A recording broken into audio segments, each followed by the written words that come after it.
third-termer Congresswoman ng Zambales, alias Congresswoman Libre. Siguro you're wondering how come they call me Congresswoman Libre? Kasi po lahat sa distrito ko libre. You know, kasi when I started in Congress, first time I entered politics was in 2004. I'm a mother of 6 kids and a businesswoman prior to entering politics. Ang nakita ko kasi yung unang isasakripisyo ng isang mahirap na pamilya ay ang kanyang kalusugan at edukasyon dahil uunahin niya yung kalam ng sikmura ng kanyang mga anak at ng kanyang asawa.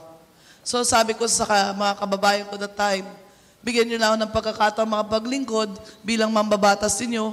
Ako nang bahala sa kalusugan at edukasyon habang tinatawid kong iakyat ang antas ng pamumuhay ninyo rito sa distrito ko. And luckily po, I won landslide on my first term. I was an independent congresswoman. I was neither GMA nor FPJ that time because I ran as an independent. And when I entered Congress, then Speaker De Venecia told me that as an independent legislator, I will not be given any membership and any voting rights in any committee if I don't join a political party. That's why I had to join Lakas that time in Congress. For the last 9 years that I've been a legislator, every day po, sa araw-araw na ginawa ng Diyos, mula Monday to Saturday, even including Sunday, from 5 in the morning till 4 in the afternoon, yung pinangako ko po sa constituents kong libreng pagamutan at scholarship sa Coleo Skills Training, tinupad ko po yun. Kaya nga po, in my 3 towns and my city of Olongapo City, I put up medical and district offices in each town in my city, wherein I provided free medical services. Sa aking distrito po, libre ang check-up, libre po ang doktor araw-araw, libre lahat ng gamot mula sanggol hanggang senior citizen, libre po lahat ng maintenance medicine ng senior citizen sa district ko. For hypertension, diabetes, and arthritis, libre po ang dentista, libre po ang bunot ng ngipin. At ako lang po sa history ng Congress ang meron pong libreng diagnostic laboratory kung saan libre po ang suri ng dugo, ihi, dumi, ECG, sugar at kolesterol. Kaya lahat po ng aking kababayan doon na nangangailangan ng diagnostic test at lahat po ng public school teachers sa district ko na may requirement po na medical exam sa DepEd taon-taon, hindi na sila nagbabayad ng medical exam.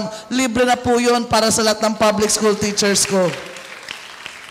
Ako lang po sa history ng Kongreso ang meron pong libreng drug test laboratory na accredited po ng LTO. Kaya lahat po ng jeepney, taxi, bus at tricycle driver sa district ko hindi na nagbabayad ng drug test exam. Kinukuha na lang po nila ng libre yan dahil requirement yan para sa kanilang driver's license at pagkuha po ng prangkisa. Siguro ngayon alam na kung bakit po ako tinawag na Congresswoman Libre. Pero sabi ko nga ho, nakita ko ang kahirapan dito sa Pilipinas. Kasalanan po kasi ng pamahalaan because they failed to make our people productive. And the only way you can make a person productive is if you educate that person. Kasi kapag wala kang natapos, mas mahirap ka magkaroon ng trabaho. Kaya sa district ko po sa Zambales, lahat po ng mga constituents ko na gustong mag-aral ng kolehiyo, vocational course o skills training, binabayaran ko po ng buo ang tuition fee nila. Para po makasigurado ako makatapos sila from first year to 4th year college. Alam mo, nagbibidahan kami mga congressman minsan eh. Sabihin ng isa, ako 5,000 scholar ko sa isang taon. Ako 10,000 sasabihin ng isa sa isang taon. Ako laging talo. Pagdating po sa kung ilan ang scholars ko sa isang taon, sasabihin ko 1,200 lang ang college scholars ko at 5,000 lang ang TESDA skills training scholars ko. Sagot nila, bakit ang konti ng college scholars mo? Ang sagot ko sa kanila, bakit? Magkano ba binibigay nyo sa scholars ninyo? Ang sagot nila, binibigyan lang namin ng 1,000 isang taon, scholar na namin yun.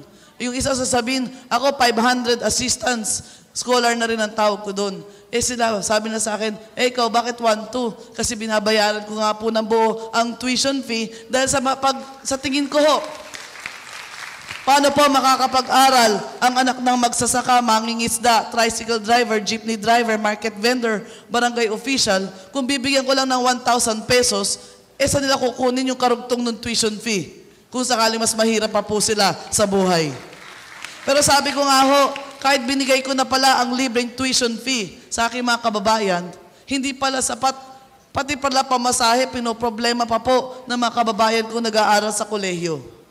Kasi nga po, kung anak ka ng mangingisda, tricycle driver, jeepney driver, hindi naman po sapat yung kita mo araw-araw, problema ngayon mo pa yung pamasahe, lalo na po sa amin, marami pong barangay malayo po sa State University, gumagastos po ng 70 pesos araw-araw yung magulang para sa pamasahe lamang ng kanilang anak.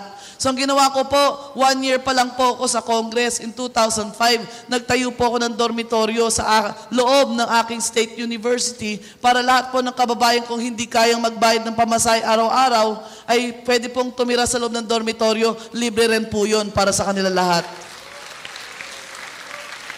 Pero sabi ko nga ho, paano ka tutungtong ng kolehiyo kung hindi ka naman nakatapos ng high school?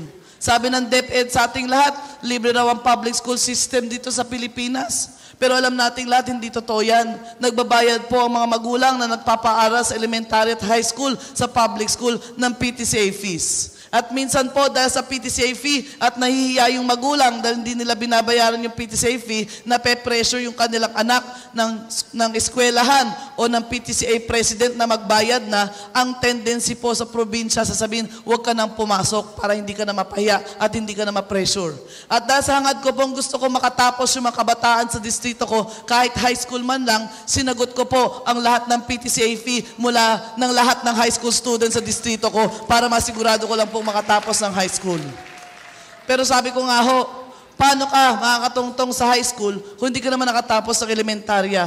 Kaya sabi ko nga, mitos magsaysay, maghigpit ka pa lalo ng sinturon para naman masigurado nating makatapos ang mga nasa poorest barangays ng elementary. Kaya ang ginawa ko po, hinigpitan ko lang yung sinturon ko. Kaya naman po, binayaran ko rin po ang PTCA fees ng lahat na nag-aaral sa poorest barangay sa distrito ko ng elementary para masigurado ko lang makatapos ng elementarya, makatungtong sa high school, makagraduate ng high school, makatungtong sa college, vocational course o skills training. Depende po kung anong gusto nung kabataan ng magulang. Sa akin po, education is key. Kung bakit po kailangan talaga buhusan ng pondo ng gobyerno ang edukasyon sa ating bansa. Nalulungkot po ako tuwing budget hearing na lang po. 9 years na po akong kongresista. Lagi ko pong pinaglalaban na dapat lakihan po ng gobyerno ang budget for tertiary education scholarships. Saan naman kayo nakakita? Magbibigay tayo ng 45 billion sa conditional cash transfer. Pagdating naman po sa scholarship para sa mahirap sa tertiary education, 500 billion pesos lang. Tapos yung TESDA Skills Training Program natin, 700 million pesos lang. Alam ko naman po, marami tayong kababayan na mahihirap na gusto pong mag-aral. Hindi po tamad ang mga mahihirap dito sa bansa natin. They want to study college, a skills training course, but they don't have the means, they don't have the money, and that's the reason why they become unproductive. That's why if we can afford to give 45 billion to the conditional cash transfer, why can't we not give at least 10 billion pesos for scholarships for the poor to make sure that the poor in this country get the same opportunity to be able to go to college and have a course? Kasi alam ko po, once may natapos ka, once may diploma ka, once may certificate ka, mas madali na po kayong makahanap ng trabaho at matanggap sa trabaho. At sa akin nga po, napakagandang investment ng gobyerno yan kung bubuhusan nila ng pondo ang scholarship. Mababawi naman namin sa pamahalaan ang ipinuhunan sa inyong lahat bilang isang scholar ng Republika ng Pilipinas. Paano? Kasi po once may trabaho na po kayo, magbabayad na po at may sweldo na kayong tinatanggap, magbabayad na po kayo ng buwis sa pamahalaan. Di babalik din po sa amin yung perang ininvest namin sa inyo, sa inyong edukasyon, babalik sa amin yan through taxes, lalaki pa yung tax base natin at hindi na po kailangan mangutang ang Pilipinas sa iba't iba pang mga World Bank, IMF at kung sino-sino pa para lang po i-fundingan yung mga programa ng gobyerno para sa tao. At ito po ang sabi nga ho nila, I'm feisty. Sabi nila, matapang ako. Lagi ako napapanood sa TV, lagi ako may pinaglalaban. Sa totoo po, when I started out in Congress, that's when I found out na kailangan pala maging matapang kang mamabatas because you have to fight for the interest and kapakanan ng constituents mo sa Kongreso. What is the point of being a legislator if you cannot articulate and vocalize the position of your constituents, especially when they're already encountering problems in their lives? Who is going to speak out in behalf of the Filipino people if the congressman or the senator does not know how to open his mouth, especially on issues ng pagtaas ng presyo ng gasolina? For 3 terms po, I have been fighting for the review of the oil deregulation law because for me, yan po ang rason kung bakit po mataas ang lahat ng bilihin, kuryente, tubig at pamasahe sa ating bansa. Because it is dependent on the oil price. Why po? Pag tumaas ang gasolina, saan pa galing ang kuryente natin? Ang kuryente po natin nanggagaling po sa gasolina yan. Dahil nagpapatakbo po ng makina para po magkaroon ng kuryente ang bansa natin, gasolina. Bakit po tumataas ang presyo ng tubig kung tumataas ang presyo ng gasolina? Kasi po yung mga water companies natin, yung ginagamit po nilang water pump para i-pump yung tubig sa Metro Manila, gumagamit po ng kuryente na gumagamit ng gasolina.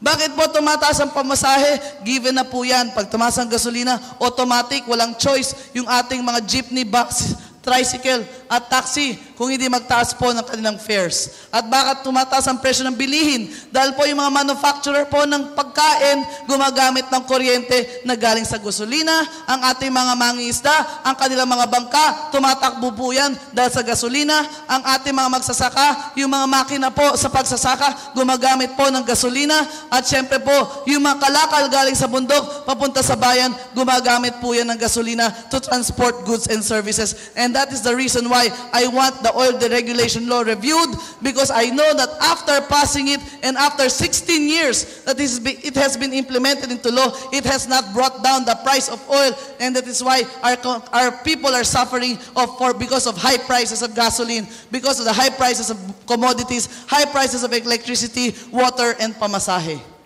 But if Mitos Magsaysay just kept our mouth shut, if there's no fiscalizer in the lower house, if there's no fiscalizer in the Senate, who will tell the national government that all of you now are having a problem? That your parents cannot afford to send you to a good school? That your parents have to tell you, you have to magtipid ka anak, at kulang na yung kinikita ni nanay at tatay dahil tumaas ang lahat ng bilihin? Kung lahat po kami tikom ang bibig, lahat po kami takot sa administrasyon, ano po ang mangyayari sa ating lahat dito if nobody will provide the necessary check and balance? Sabi po sa Konstitusyon, for democracy to thrive in this country, you have to have a very vibrant opposition.